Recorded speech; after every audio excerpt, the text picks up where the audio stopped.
Ito po yung mga listahan ng mga government issued IDs na pwede nating gamitin sa pagkuha ng student permit.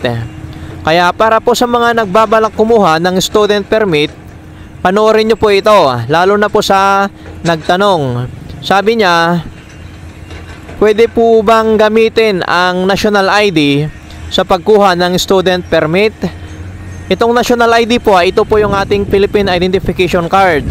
Yes po, pwedeng gamitin ang national ID o Philippine Identification Card sa pagkuha ng student permit.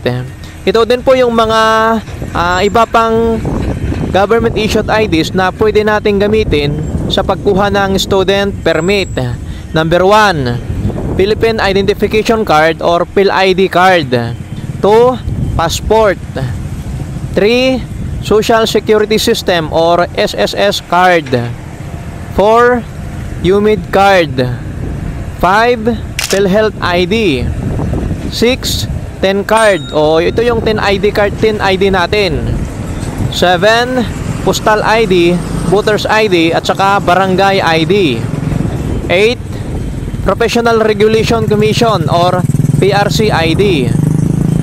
9, Senior Citizen ID, OFW ID, Overseas Workers Welfare Administration or OWA ID.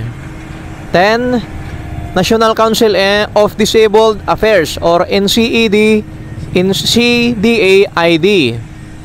11, Solo Parent ID. 12, Voters Certification.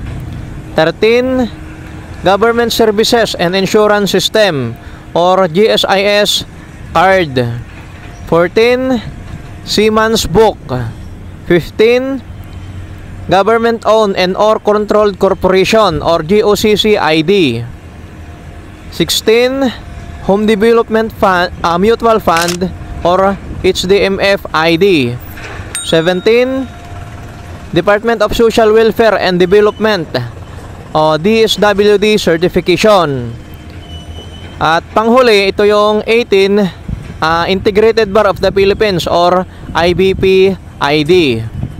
Yan po yung mga valid government issued IDs na pwede natin gamitin sa pagkuha ng student permit. Yung mga hindi po nabanggit dyan, syempre, ibig sabihin, hindi po sila pwede.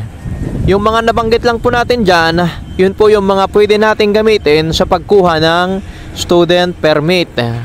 Sana po nakatulong ang video ito sa inyo. Maraming salamat po sa panonood and God bless.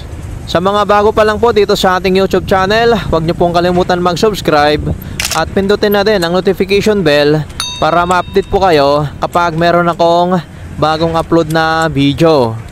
Mag-ingat po tayo sa ating pagmamaneho at syempre laging sumunod sa mga batas trapiko para maging responsible and law-abiding driver tayo.